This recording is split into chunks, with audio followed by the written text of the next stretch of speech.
Maknanya yang diajar oleh agama adalah berubah itu jangan ditangguh.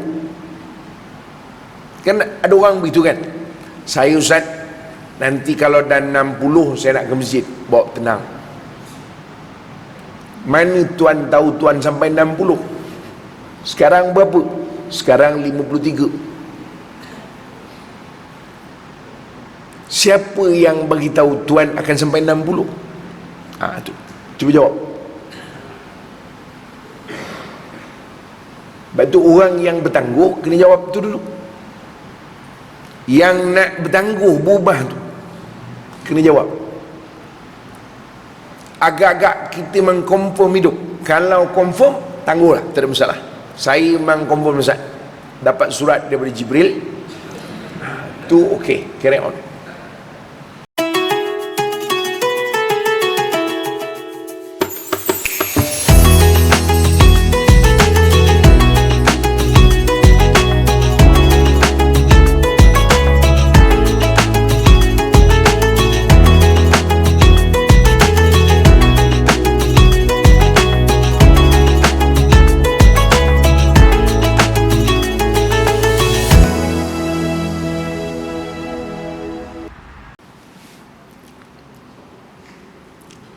Bismillahirrahmanirrahim.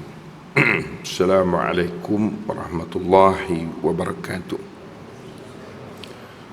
Alhamdulillahi rabbil alamin, wabihi nasta'in ala umuri dunya waddin, wassalatu wassalamu ala rasulihil amin, wa ala alihi wa ashabihi wattabi'in wattabi'ut tabi'in wa tabi'ina lahum bi ihsanin ila yaumiddin. Qala rabbi shrah li sadri wa yassir li amri wahlul 'uqdatam min lisani yafqahu qawli. Subhanaka la ilma lana illa ma 'allamtana innaka antal alimul hakim. Wala hawla wala quwwata illa billahil alil azim. Allahumma faqihna fid din wa 'allimna at-ta'wil. Amma ba'du. Terima kasih kepada Lembaga Datuk Pengurusi, khususnya Tuan Imam, seluruh tuan kuasa, para asatizah, tuan-tuan, puan-puan, muslimin dan muslimat, ahli karyah yang dalam Allah sekalian, juga dihormati sahabat saya Tuan Haji Firdaus, long time no see. Pertamanya kita mengucapkan syukur kepada Allah SWT kerana kita dapat bersama pada malam ini. Sekiranya ini adalah merupakan hari yang pertama di dalam tahun yang baru. Kalau dikirakan dari segi hari, tidak ada bezanya di antara hari ini dengan hari Isnin pada tahun yang lalu. Kerana hari itu juga, hari Isnin dalam kiraan atau susunan hari dalam minggu adalah hari yang pertama. Maka hari ini juga merupakan hari yang pertama pada minggu ini. Kalau kita lihat kepada bulan, ini adalah bulan Januari, juga tidak ada beza dengan bulan Januari pada tahun yang lalu. Kerana bulan Januari adalah bulan yang pertama di dalam kalender Masihi. Hanya yang berubah tahun itu dari segi nombornya sahaja. Tahun ini 2024, tahun yang lalu 2023. Itu saja. Sekian saja tajuk ceramah kita malam ni. Wallahu a'lam. Cukuplah.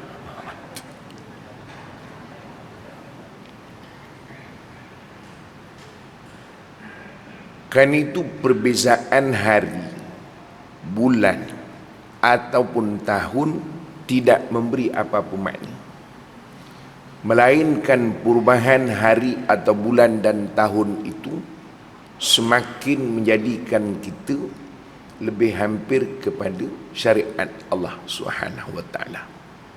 Barulah hari-hari yang kita lalui itu, perubahan bulan dan tahun itu memberi makna kepada kita. Kalau hanya sekadar kita menghitungkan tahun itu sebagai perubahan tahun yang baru, maka ia tidak ada apa-apa makna di dalam Islam. Tambahan pula, kalau kita melihat kepada bulan Masihi ataupun tahun Masihi, atau lebih tepat kita sebut kalender Masihi. Kalender Masihi ini dia tidak sama dengan kalender Hijrah. Kalender Hijrah disandarkan kepada peristiwa hijrah Rasul sallallahu alaihi wasallam. Berbeza dengan kalender Masihi. Kalau kita lihat kepada sejarah kalender Masihi, sebenarnya penetapan bulan-bulan dalam kalender Masihi itu memang ada kaitan langsung dengan Tuhan-Tuhan yang dipercayai oleh orang-orang Rom kuno dahulu. Ini sejarah, bawa tenang, dengar sampai habis dulu. Makna sejarahnya begitu. Berarti kalender Masihi itu memang ada kaitan langsung dengan soal kepercayaan orang-orang Rom kuno dahulu. Tetapi tidaklah semua dikira terkait dengan soal kepercayaan semata-mata. Apatah lagi sesuatu itu sudah tidak lagi dikira hanya soal kepercayaan, tetapi ianya merupakan satu yang sudah biasa di dalam penggunaan kehidupan manusia. Jadi soal kalender ini dia sudah menjadi sesuatu yang biasa dalam penggunaan kehidupan manusia. Sama ada di barat, sama ada di negara-negara umat Islam, sama ada sekarang maupun dahulu, ianya suatu yang telah digunakan. Dan pada zaman Nabi SAW pun tak ada kalender hijrah. Tuan-tuan jangan silap. Zaman Nabi SAW kalender hijrah belum ada. Yang ada hanya bulan-bulan Islam sahaja, ataupun bulan-bulan yang diguna di dalam kalender hijrah itu sahaja. Muharram, Safar, Rabiul Awal, Rabiul Akhir, Jamil Awal, Jamadil Tsani. Ada yang gunakan Jamadil Tsani. Rajab, Sya'ban, Ramadan, Zulkaidah, Zulhijjah. Tapi segi tahun tidak ada. Kalender lagi tak ada. Faham? Orang mutakid. Kadang-kadang kita kenapa terlebih semangat pun payah juga. Sebab itu hal-hal yang begini, sebab ada orang menggunakan apa hadis tu, man tashabbaha biqaumin fahuwa minhum. Barang siapa menyerupai suatu kaum, dia adalah di kalangan mereka. Bawa tenang. Penggunaan kalender ini sesuatu yang common. Orang menyambut tahun baru ke, orang tak menyambut tahun baru ke, kalender itu tetap digunakan di dalam kehidupan. Kita nak daftar beranak, Pakai kalender ke tak pakai? Bila beranak ni cik, tahulah saya kalender kapir ni saya tak pakai lah, kata dia. Dan tu bila beranak tahun hijrah ni, hijrah saya tak hafal. Habis tu nak tulis apa? Kadang kita dalam nak memahami satu masalah terburu-buru. Sebab itu bertenang. Lihat bagaimana ulama perbahaskan hal yang begini. Maka kalau kita perhatikan, walaupun kalender itu berkaitan dengan kepercayaan Rom kuno, tetapi oleh kerana ianya sesuatu yang sudah common digunakan di dalam masyarakat. Sebagai contoh, ada sesebahagian mata wang yang menggunakan gereja sebagai latar kepada mata wang tersebut. Jadi bagaimana? Kita pula semayang bawa duit tu sekali, sudah. Atau kita simpan pula duit, macam faham ke tidak makcik? Kan itu kalau kita lihat, kata para ulama, oleh kerana penggunaan itu tidak lagi dilihat kepada simbol, tetapi penggunaan itu lebih kepada nilai mata wang tersebut. Maknanya dia sebagai mata wang, bukan digunakan sebagai simbol, maka ianya tidak menjadi masalah. Tu.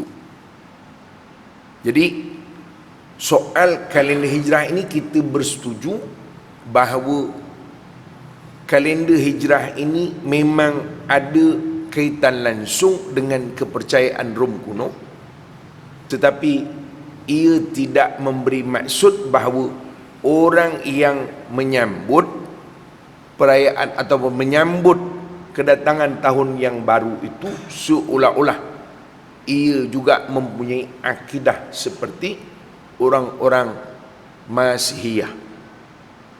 Bahkan orang-orang Masihi pun tak pakai dah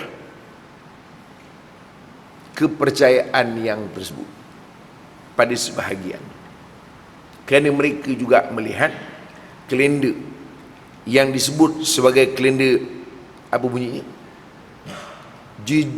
Apa benda payah menyebut? Gregorian. Betul bunyinya? Betul. Gregorian. Jadi dia melihat itu sebagai kalender saja. Baik. Habis. Itu dari segi asal usul kalender tersebut. Baik. Sekarang oleh kerana tajuknya tahun baru dan azam baru, adakah suatu sunnah? Itu tajuk. Jadi kita kena hurailah satu-satu. Sekarang kita sudah selesai bincang berkaitan dengan kalender.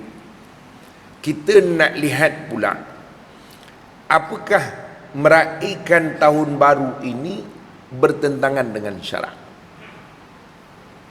Kerana ada di dalam sebuah hadis Nabi SAW yang menyebut,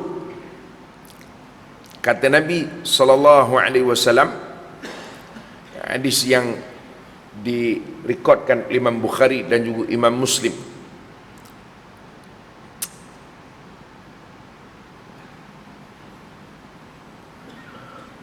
mana pula hadis ni? Tak nampak mati. Aywa, likulli qaumin idan wa hadha iduna. Kata Nabi SAW, pada setiap kaum itu ada perayaan, dan ini adalah perayaan kita. Ini menunjukkan kepada Hari Raya Idul Fitri. Mana hadis yang kita sebut tadi, yang direkodkan oleh Imam Bukhari dan Imam Muslim itu merujuk kepada Hari Raya Idul Fitri, ketika mana diraikan. Maka Nabi SAW menyebut bahawa setiap kaum itu ada hari rayanya, dan hari raya kita adalah yang ini. Dalam hadis yang lain Nabi sallallahu alaihi wasallam menyebutkan ketika mana Nabi sallallahu alaihi wasallam sampai ke Madinah, qad abdalakumullahu bihima khairam minhuma yaumal adha wa yaumal fitr. Allah telah gantikan dua perayaan yang lebih baik daripada perayaan yang kalian sambut di Madinah ini, iaitulah Idul Adha dan juga Idul Fitri. Jadi maknanya dalam konteks kita orang Islam, pensyariatan perayaan itu hanya dua. Hari Raya Idul Fitri, Hari Raya Idul Adha. Baik, jelas? Oh makcik, jelas ke tidak? Aywa, tamam. Sekarang soalan ni, bagaimana pula perayaan tahun baru? Adakah ini dikira menambah kepada syariat? Adakah orang yang menyambut kedatangan tahun baru dikira telah mengada-adakan syariat yang baru? Itu soalan dia. Maka kita jawab bahawa apa yang dilakukan oleh masyarakat hari ini dalam apa sahaja sambutan yang selain daripada Idul Adha dan Idul Fitri tidaklah memberi makna mereka memahami itu sama perayaannya dengan Idul Adha dan Idul Fitri. Makna kalau kita tanya dengan orang, tuan sambut apa? Hari ni tahun baru, kata dia. Saya buat makan-makan sikit lah. Adakah tuan mengadakan hari raya yang lain daripada Idul Adha dan Idul Fitri? Dia kata, encik bawa-bawa tenang. Hari ni kan tahun baru cuti. Saya buatlah makan-makan. Encik apa hal? Nak makan-makan je lah, kan saya hampuk encik kan.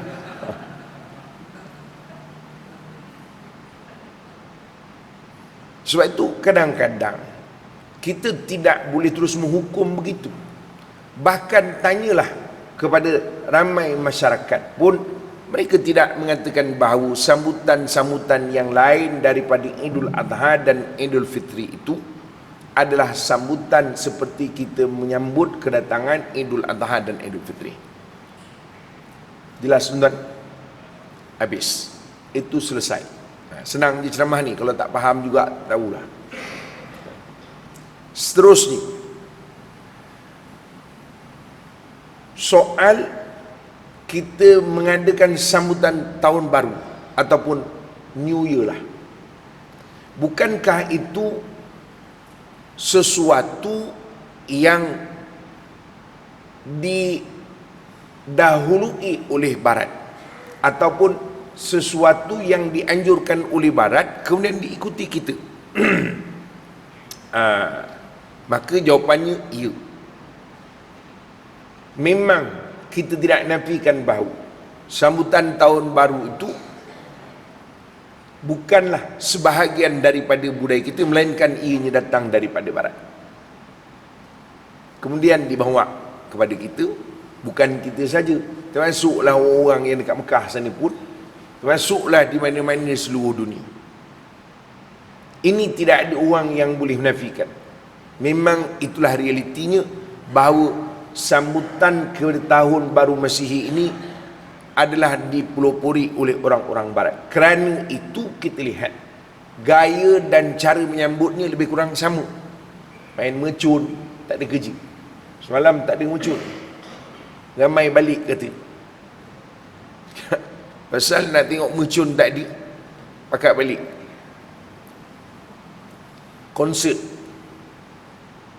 apa lagi, nyanyi, joget, makan-makan dan sebagainya. Memang itulah realitinya sebagaimana yang dianjurkan oleh Barat. Tetapi bagaimana kita punya pendekatan, itu yang paling penting. Kerana sesuatu yang telah lazim dalam masyarakat, kita tidak boleh simply berhentikan begitu saja. Kerana itu Islam datang dengan alternatif. Tuan-tuan tengok, bila mana Allah haramkan riba, kerana riba ini zaman jahiliah punca pendapatan. Kata Nabi SAW dalam sebuah hadis, riba yang mula-mula kuharamkan adalah riba Al-Abbas, kata Nabi SAW dalam hadis yang sahih. Riba Al-Abbas. Al-Abbas ni pakcik Nabi. Maknanya Nabi SAW datang untuk menukarkan kebiasaan yang tidak bertepatan dengan syariat Allah kepada yang lebih tepat. Itu alternatif. Maka Allah turunkan ayat, wa ahallallahu al-bai'a wa harrama riba. Allah halalkan jual beli dan Allah haramkan riba. Riba, kita beri orang pinjam kemudian ambil lebih sebagai untung kita. Itu sesuatu yang tidak disukai dalam agama, haram hukumnya. Tetapi Islam memberikan jalan keluar yang lain. Maka dihalalkan jual beli. Berniagalah. Kita beli barang di China 60 sen, jual 60 ringgit. Apa nak kata orang nak beli? Tak ada masalah. Yang penting adanya persetujuan. Itu saja. Maka kaedah itu ditukar. Sama juga dalam konteks kita. Memang kita tidak nafikan, ulama memang ada punya dua pandangan secara ringkas untuk kita faham.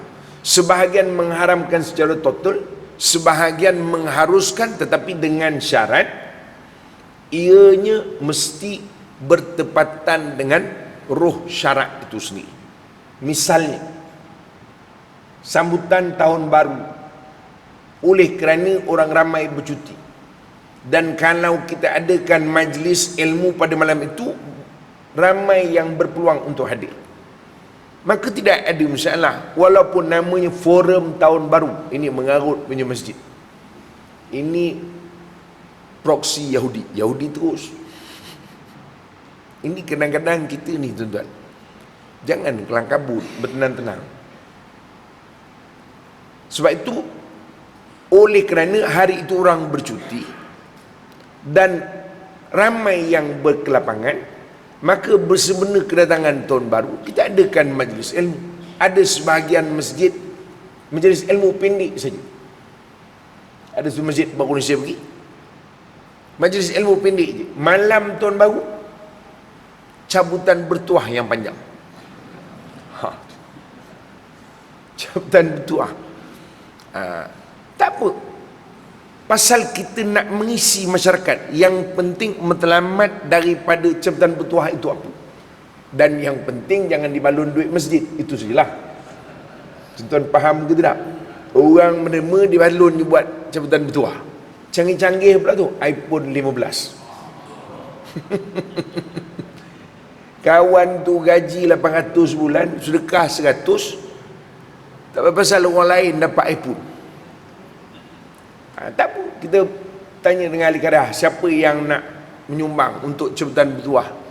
Tak ada masalah, itu alternatif, supaya kita boleh mendekatkan masyarakat dengan masjid. Itu matlamat.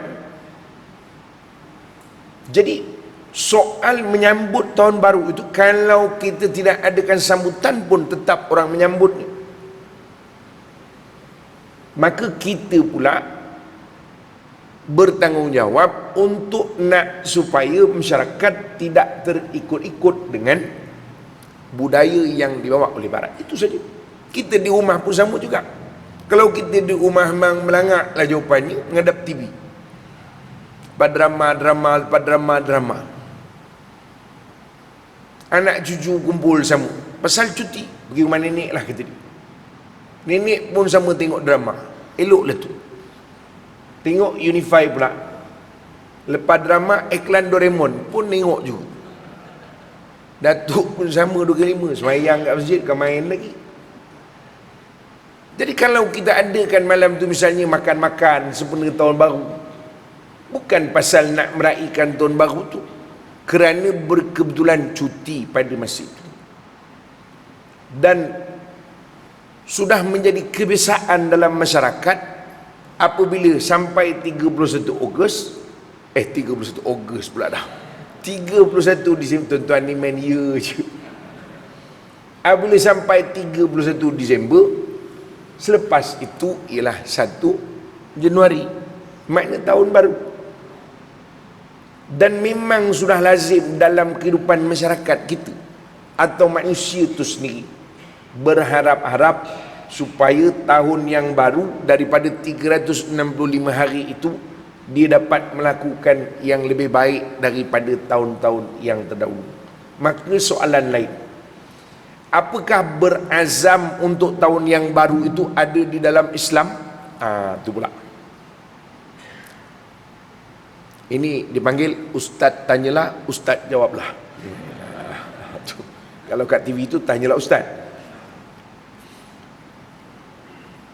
Apakah soal kita meletakkan keazaman itu suatu yang ada dalam Islam atau tidak? Ini kita kena bincang dulu. Baik. Pertama, soal kehidupan manusia mesti berubah. Ini ada tuntutannya dalam Islam. Allah sebut dalam Al-Quran, A'udzubillahi minasyaitonirrajim, walladzina idza fa'alu fahishatan aw zalamu anfusahum zakarallaha fastaghfaru lidzunubihim. Orang-orang yang melakukan fahisyah. Fahisyah maknanya apa? Makna orang yang bukan perbuatan keji, tak kira apa-apa, perkara maksiat, menganiaya orang, zalimi orang lain, apa sahaja yang namanya fahisyah, itu satu yang tidak disukai dalam agama. Au zalamu anfusahum, atau mereka itu menzalimi diri. Makna menzalimi diri apa? Artinya dia melakukan dosa. Itu doa yang masyhur daripada Nabi yang dibacakan oleh Nabi Allah Adam AS. Rabbana zalamna anfusana wa illam taghfir lana wa tarhamna lanakunanna minal khasirin. Wahai Tuhan kami, kami telah menzalimi diri kami. Ulama bincang, apa yang dibuat Nabi Adam sampai menzalimi diri?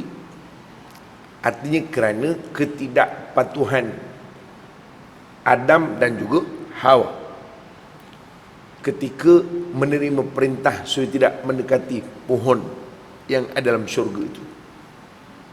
Jadi maknanya kita itu juga menzalimi diri. Perkara yang disuruh Allah Ta'ala kita buat, yang dilarang Allah Ta'ala kita buat. Banyak dosa ni kita pernah berhenti. Kullu ibni Adam khata'un. Setiap anak-anak Adam melakukan dosa. Kita duduk di rumah pun dosa. Jiran sebelah terganggu dengan kita, buang sampah bersepah, tong sampah ada depan pintu tetapi dibiarkan bersepah-sepah. Kita parking mengganggu jiran. Itu semua termasuk menzalimi diri. Belum datang ke masjid lagi pun menzalimi diri. Jangankan soal itu, kita berwuduk pun menzalimi diri. Kerana kita membazir di dalam berwuduk. Kan suatu hari Nabi SAW menegur sahabat yang sedang berwuduk. Ma haza saraf ya Sa'ad. Beranjak sahabat tu. Kerana Nabi SAW tegur. Sahabat tu tengah berwuduk, tiba-tiba Nabi tegur. Apa benda yang membazir ni wahai Sa'ad? Sehingga kan Sa'ad bertanya balik kepada Nabi SAW, afil wudu' is-saraf ya Rasulullah, adakah dalam berwuduk pun dikira membazir? Kata Nabi SAW, wa in kunta fi nahrin jarin, kalau begini punya cara berwuduk, kalaupun engkau berwuduk dalam sungai yang mengalir, ini dikira pembazir. Itu termasuklah menzalimi diri. Kerana itu perkara yang dilarang. Nabi SAW berwuduk, kalau kita lihat dalam konteks hari ni, berapa ni? Tak nampak betul. Datuk tu ni rabun macam ni. Berapa ni? 600, 300.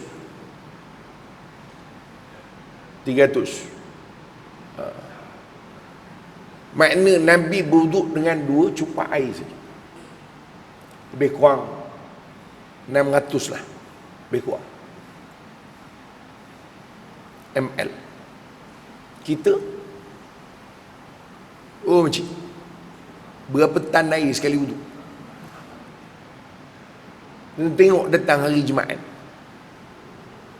dah macam air terjun dekat masjid. Semua pakat wuduk sebanyak-banyaknya air. Itu termasuklah menzalimi diri. Sebab itu prinsipnya Allah Ta'ala mengajarkan kita zakarullah, kemudian dirasa salah. Ingat daripada Allah Ta'ala, salah cara aku wuduk, aku mesti ubah. Itu kan keazaman namanya. Fastaghfaru li dzunubihim, maka lantas dia terus memohon ampun kepada Allah Ta'ala. Ini kan satu yang dipanggil perubahan, azam untuk berubah kerana dia rasa bersalah. Orang yang tak nak buat perubahan, dia tak rasa apa yang dibuat itu salah, dia tidak rasa apa yang dibuat itu tidak tepat, maka dia tak nak berubah. Atau dia rasa bahawa yang dibuat itulah sebenar-benarnya, maka dia tak rasa nak berubah.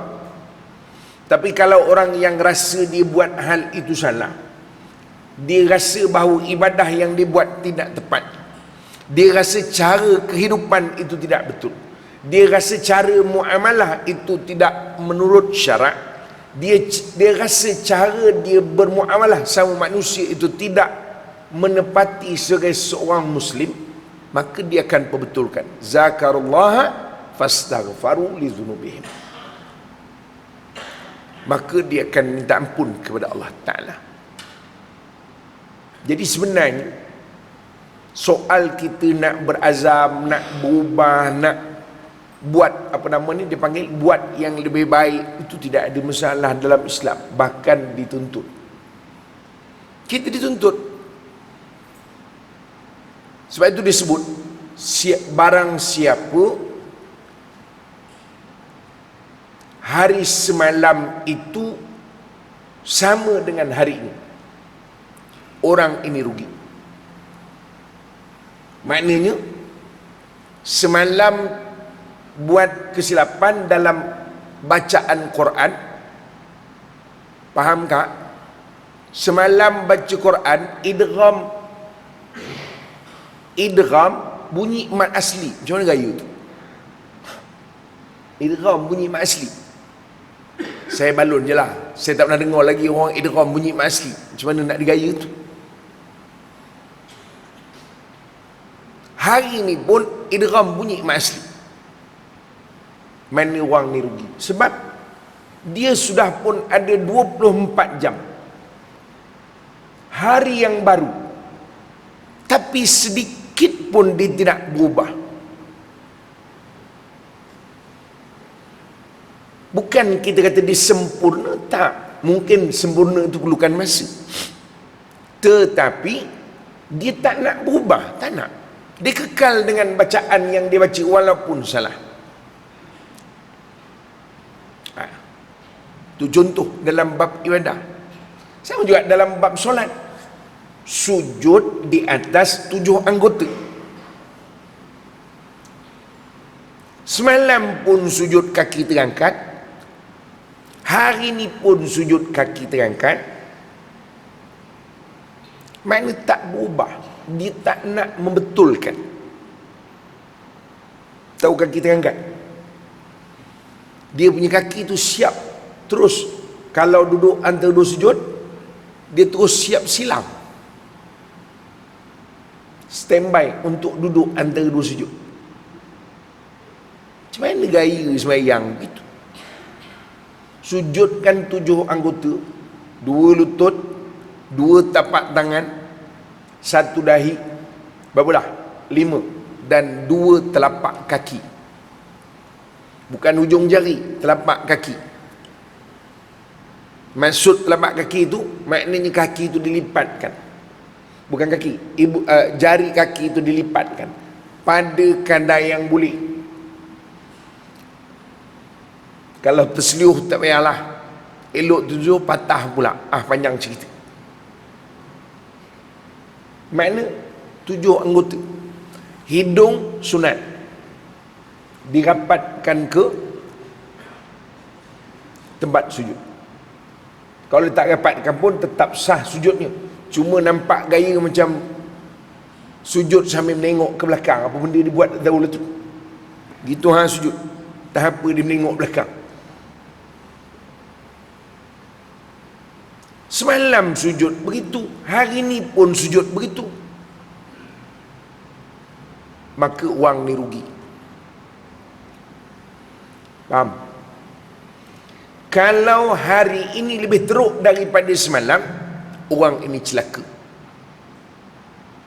Semalam elok dah, sembahyang subuh on time, zuhur on time, asar on time, maghrib on time, isyak on time. Datang hari ni semuanya dijamaknya.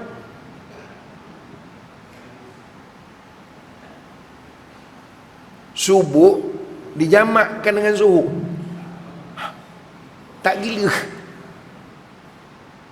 Jadi makna hari ni lebih teruk pada semalam, maka orang ini celaka. Tetapi kalau siapa yang hari ini lebih baik dari semalam, maka orang inilah orang yang untung.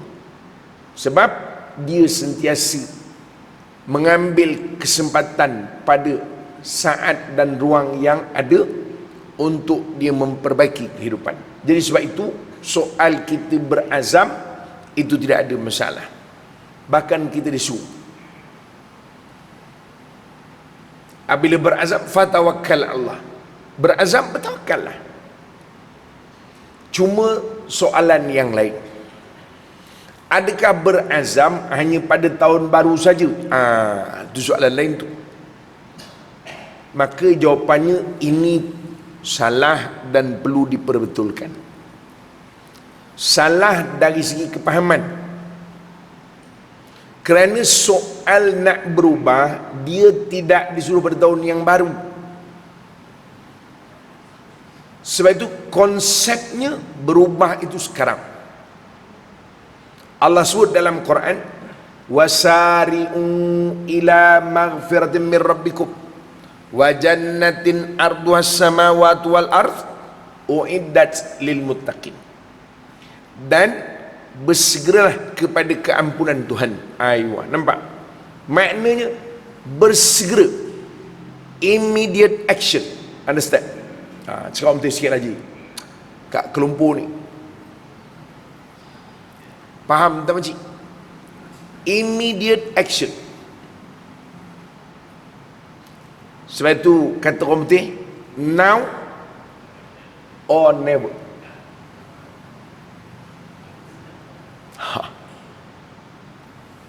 Ni mikrofon dengar sampai kat luar. Bau canggih sikit. Masjid cakap orang putih lah ceramah dia kata. Dia tidak ada istilah berubah pada tahun baru. Tak ada. Makna konsep kita rasa salah, perbetulkan terus. Kita rasa solat maghrib tadi salah, macam salah lah tadi solat maghrib. Isyak nanti kita perbetulkan. Misalnya. Atau mungkin tadi kita berwuduk salah cara, nanti isyak perbetul terus. Sebab itu dipanggil immediate action. Maknanya yang diajar oleh agama adalah berubah itu jangan ditangguh. Kan ada orang begitu kan, saya Ustaz, nanti kalau dah 60 saya nak ke masjid. Bawa tenang. Mana tuan tahu tuan sampai 60? Sekarang berapa? Sekarang 53. Siapa yang bagi tahu tuan akan sampai 60? Tu. Cuba jawab. Sebab tu orang yang bertangguh kena jawab tu dulu. Yang nak bertangguh berubah tu kena jawab. Agak-agak kita mengkonfirm hidup. Kalau confirm, tangguhlah, tak ada masalah. Saya memang confirm Ustaz, dapat surat daripada Jibril, tu okey, carry on. Tapi kalau kita tidak pasti, tak payahlah. Makanya berubah itu sifatnya mestilah immediate, mestilah terus. Makna jangan ditangguh. Jadi kan itu soal orang yang mengambil tahun baru sebagai platform untuk dia berubah. Kita tidak kata itu sesuatu yang tak bagus. Kerana orang nak berubah bila-bila masa, bagus. Cuma kita kata bagi yang hanya meletakkan berubah pada tahun yang baru, itu tidak tepat. Boleh faham tuan-tuan? Ada beza tu. Tidak tepat dengan tidak bagus. Kira baguslah kawan tu, sekurang-kurang dia ada hati nak berubah.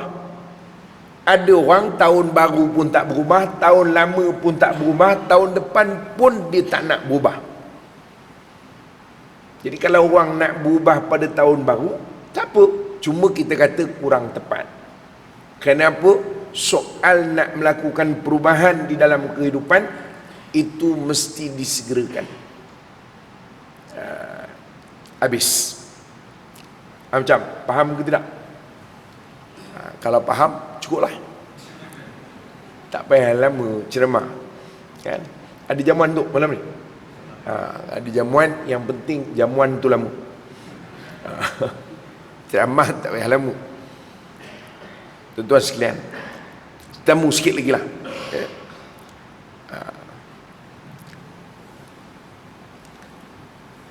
Baik. Soalan, mengapa yang kita mesti nak berubah? Soalan, mengapa kita mesti nak berubah? Tuan-tuan, pasal kehidupan kita ini tidak kekal. Pertama, kita akan mati. Tapi mati ni apa nak kata tak? Orang kata apa nak buat Ustaz, dah mati-matilah. Betul juga. Tetapi ada satu lagi halnya.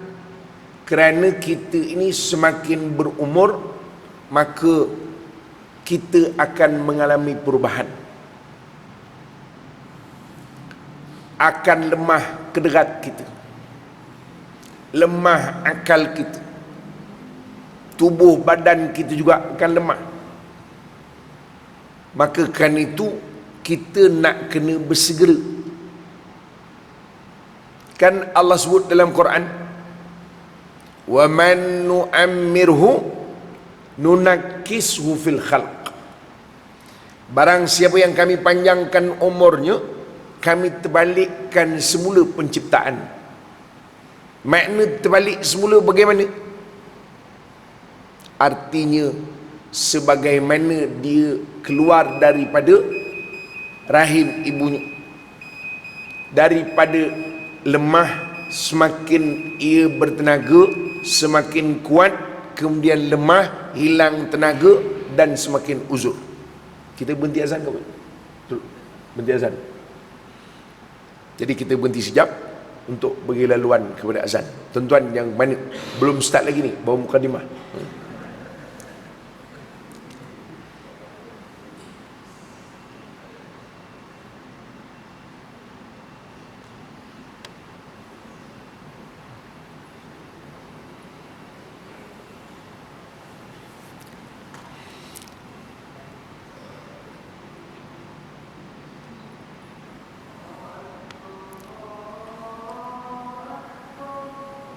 Allahumma.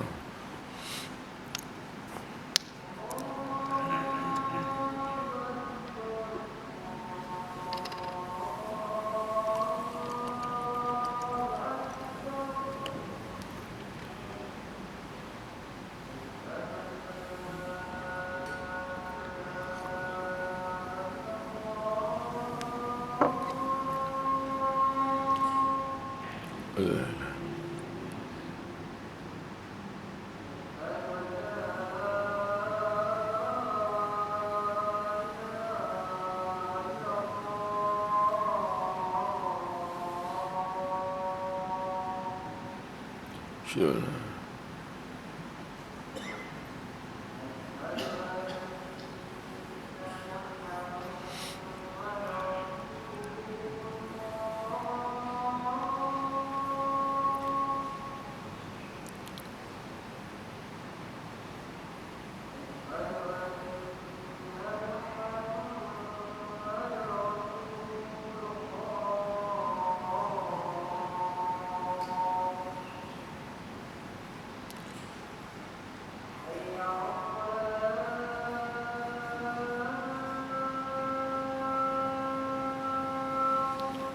لا حول.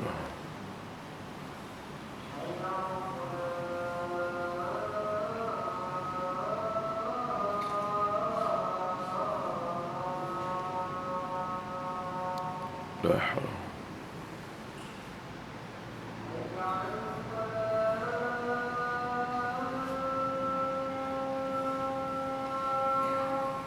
لا حول.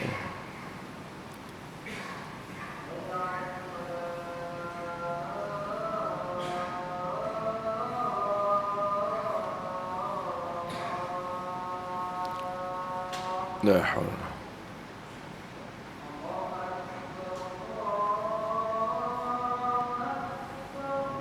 اللهم رضا.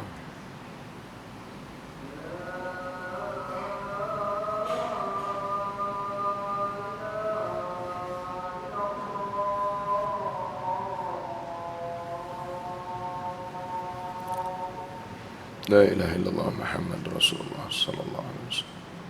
اللهم رب هذه الدعوة التامة شهد قامت سيدنا محمد المسيح القدير اشرب عليك الآن وابعث قوم محمد الذي بعد إنك لا تخرج. Ayuh, sambung sikit tuan-tuan. Kita kuliah maghrib je tuan-tuan, tu saya risau. Jadi yang datang nak solat isyak, kita lanjutkan sikit lah, 5-10 minit saja. Okay. Lepas tu kita solat isyak insyaAllah. Tuan-tuan sekalian, sebab itu bila Allah Ta'ala sebut bahawa orang yang dipanjangkan usianya, maka dia akan diterbalikkan balik penciptaan.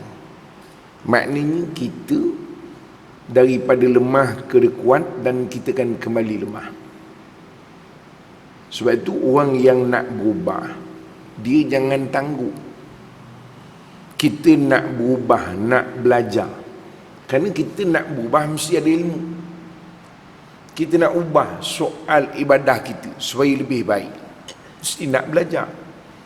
Tapi kalau kita lengah-lengahkan, lambat masa kita nak belajar, mungkin ketika itu umur kita telah bertambah dan ingatan kita pula semakin lemah. Atau mungkin umur bertambah, kesihatan pula semakin tidak mengizinkan. Sebab itu kenapa disuruh bersegera, supaya ketika sedang kuat, ketika ingatan sedang elok, ini kita bercakap lain, yang balik dipaham lain. Tak ke masalah nama tu. Sebab itu orang suruh belajar semasa ingatan tu kuat, supaya memudahan apabila kita nak buat perubahan dalam kehidupan, maka perubahan itu akan lebih tepat. Soal ibadah misal, macam tadilah baca Quran.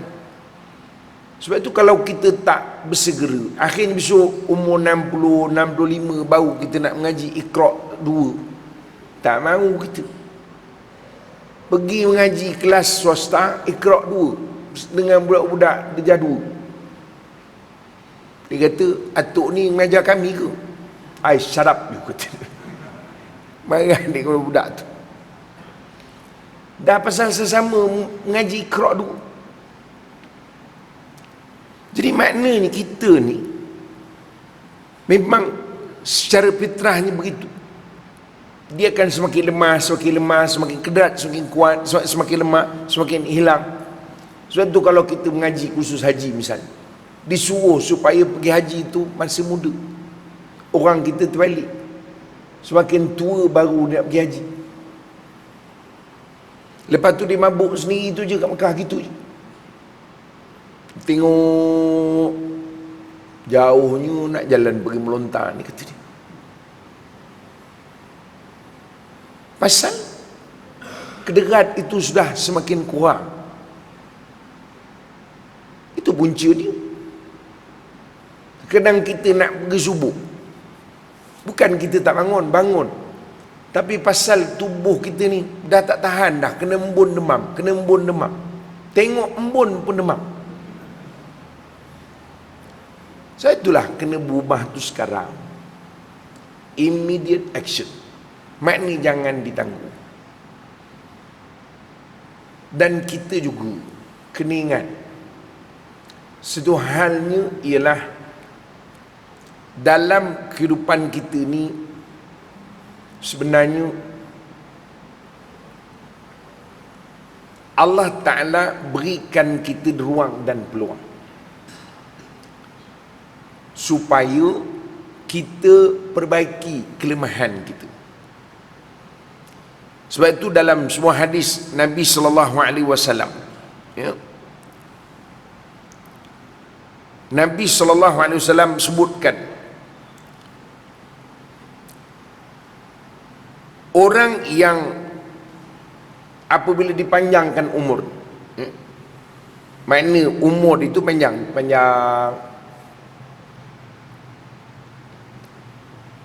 Kata Nabi SAW, sampai batas 60 tahun, kalau orang tu dipanjangkan umur,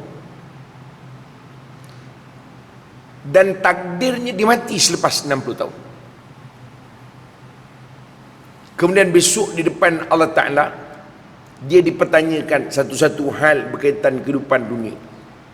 Dan ketika itu kalau dia bagi tahu, saya sebenarnya ya Allah tak tahu pun hal ini, saya tak tahu pula kena bayar zakat, kena beli SP pula, saya tak tahu pula, maka kata Nabi SAW, ketika itu tidak ada keuzuran dia di hadapan Allah Ta'ala. Makna tak ada keuzuran itu artinya tidak ada excuse. You have no reason, understand? Tak ada. Ini sebagaimana dalam hadis yang direkodkan Imam Bukhari, a'dzarallahu ila mri'in akhara ajalahu. Allah memberikan excuse kepada orang yang dipanjangkan umur. Maknanya daripada 15 tahun katalah mati 16 tahun, sembahyang belum lagi, dia kata ya Allah aku baru setahun nak balik, kata dia. Ada excuse lah. Ada excuse. Makna ada excuse itu nak dibandingkan, itu dalam bentuk perbandingan dengan orang yang 60 tahun. Ada excuse. Pasal kawan tu baru setahun saja akhir balik, 15, 16 tahun accident dia meninggal. Jadi ada excuse. Tapi kalau orang yang 60 tahun hatta ballaghahu sittina sana, sampailah orang itu dipanjangkan Allah umurnya 60 tahun, tapi kalau ketika itu dia bertemu dengan Allah Ta'ala, dia nak minta excuse, dia nak beri alasan, sorry, not acceptable. Pasal Allah tanya, aku bagi kau hidup sampai 60 tahun, takkanlah kau tak sempat lagi nak belajar sujud yang betul? 60 tahun kau hidup, takkan kau tak tahu bahawa takbiratul ihram itu bukan soal mengangkat tangan. Takbiratul ihram itu soal engkau melafazkan Allahu Akbar itu secara jelas. Ini mengangkat tangan beria, dia tengok orang mengangkat tangan macam ni, ini lain macam ni, kata dia. Ini bukan mazhab kita Syafi'i ini, kata dia. Yang dia pula angkat tangan, bagus dah. Allah, apa hal tu? Takbiratul ihram itu kan Allahu Akbar. Berapa ramai orang kita tengok semayang, tak kira berumur ke tak berumur ke, tak berumur zuhal lah, yang berumur ni apa hal? Allah,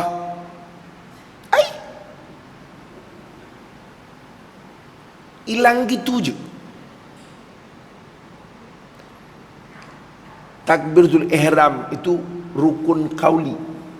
Mengangkat tangan sunat.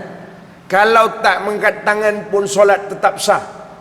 Cuma tak usah macam-macam lah, buat pening orang sebelah je. Allahu Akbar. Jenuh orang sebelah mikir, dia ni tak angkat tangan ke?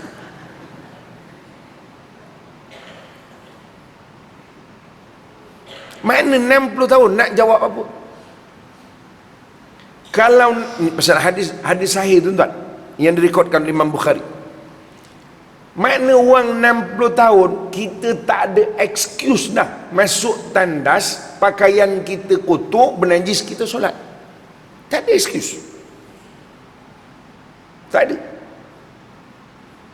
Budak sekolah kafar depan ni kadang dia hentam kromo je. Dia jangankan masuk tandas baju dia kotor, dengan dia masuk ke tandas cuci pun tidak. Pasal kawan-kawan nakutkan di luar. Oi, momok, cabut kau tu terus. Mencece gitu je. Masalah kita orang tu ni pahal. Lepas tu Nabi sebut, makna 60 tahun kau tidak ada alasan depan Allah Ta'ala. Tak ada. 60 tahun kau tidak tahu yang mana dikatakan pelaburan, yang mana dikatakan pinjaman riba. Berapa ramai? Ada orang pencit, duit banyak, KWSP banyak. Orang kata, Tok Haji nak melabur dengan saya buat bisnes kereta sewa. Tok Haji masuk satu lot 15,000, jaminan untung 3,000. Tok Haji masuk 30,000, 6,000. Tok Haji masuk 100,000, Tok Haji hilang semua sekali.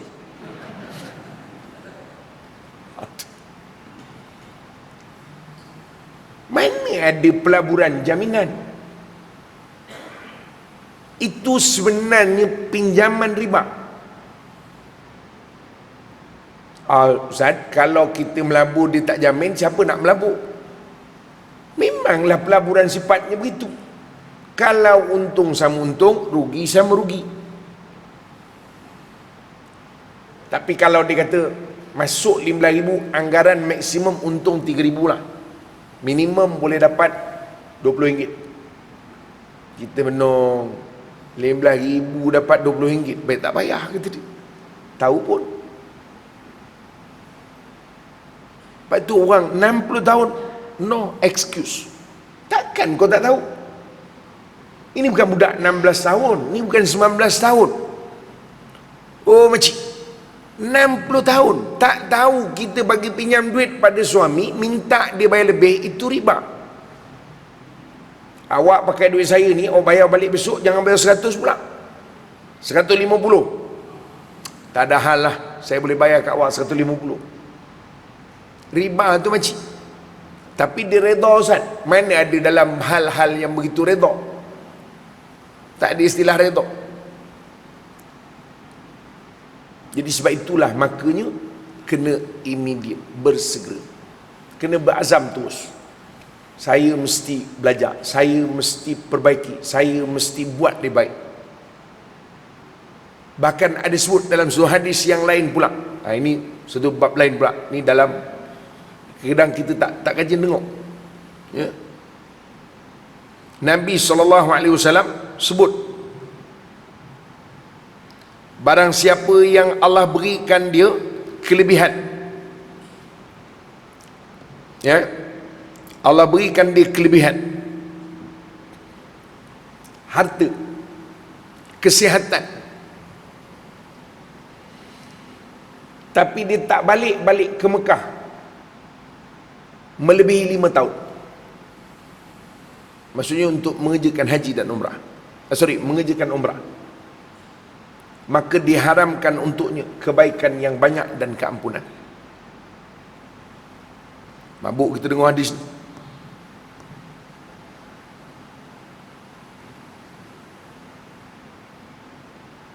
Tuan-tuan faham ke tidak?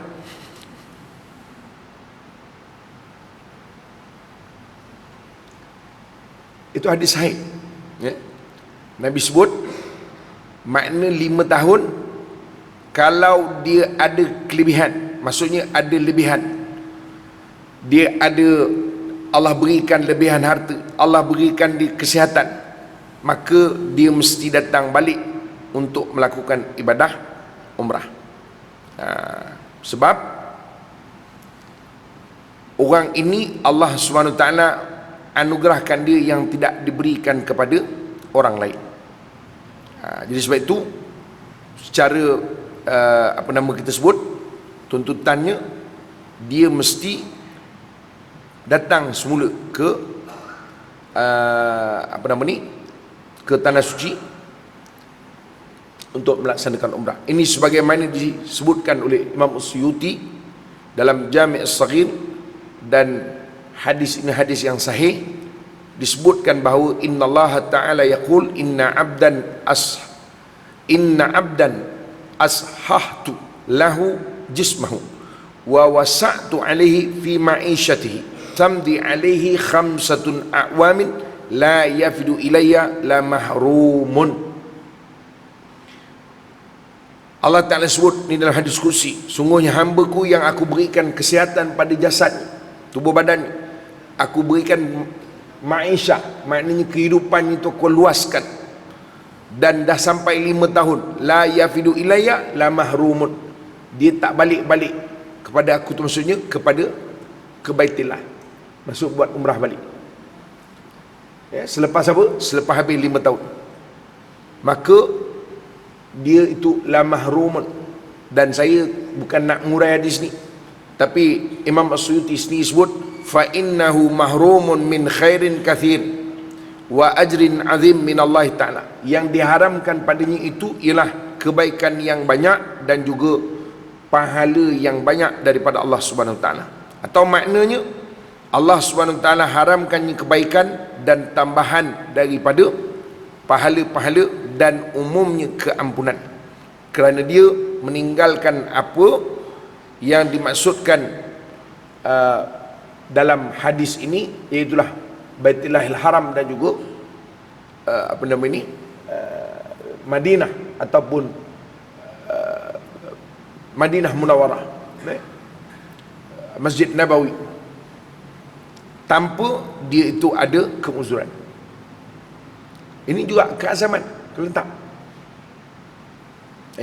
Inilah ilmu. Sebab itu kita kena ada ilmu, baru kita tahu apa benda yang kita nak buat. Orang tak pernah dengar hadis tu. Saya sebut dah hadis ni. Ni hadis saya. Saya bukan sebut begitu je, saya sebut sumbernya sekali.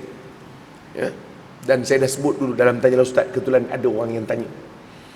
Jadi maknanya tuan, sebagai kesimpulan, berazam itu adalah suatu yang disunnahkan oleh Allah Subhanahu Wa Ta'ala, sunnahkan oleh Nabi Sallallahu Alaihi Wasallam.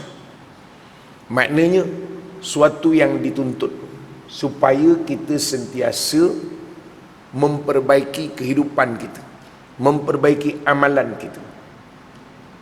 Cuma dalam konteks kita nak berubah itu dengan kedatangan tahun baru, tidaklah sebegitu mesti untuk kita buat.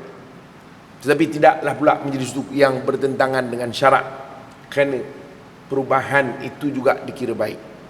Tetapi yang pastinya menepati syarak ialah perubahan dibuat ketika mana kita merasakan bahawa kita melakukan kesilapan ataupun perbuatan yang kita buat tidak menepati dengan kehendak syarak. Aywa. Jadi saya rasa itu saja yang boleh kita sampaikan untuk kuliah maghrib perdana kita pada malam ni. Saya pun tidak nak panjangkan. Saya kira dari segi riak muka nampak gaya faham lah tu. Ya, nampak gaya lah. Ya. Kalau berkerut aja tak faham. Tapi nampak tu bertenang aja, tu menunjukkan faham. Makna dia boleh lena tu kira faham lah tu. Dia pasal dia tenang tu. Makna tak ada masalah. Ya, insyaAllah. Baik, ada soalan? Ada soalan? Kalau tak ada soalan tak payah tanya. Payah nak jawab kau. Ada soalan tadi Alhamdulillah. Ada soalan? Yang dekat-dekat je lah kita tanya tadi. Yang sana? Tadi. Makna mewakili lah. Yang belakang-belakang payah pula nak tanya. Jauh no. Ya. Muslimat, ada soalan? Tadi, Alhamdulillah. Jadi kalau tak ada, kita berhenti dan makanlah. Nah, wallahu a'lam. Aku qouli hadza, astaghfirullahal azim li wa lakum. Assalamualaikum warahmatullahi wabarakatuh.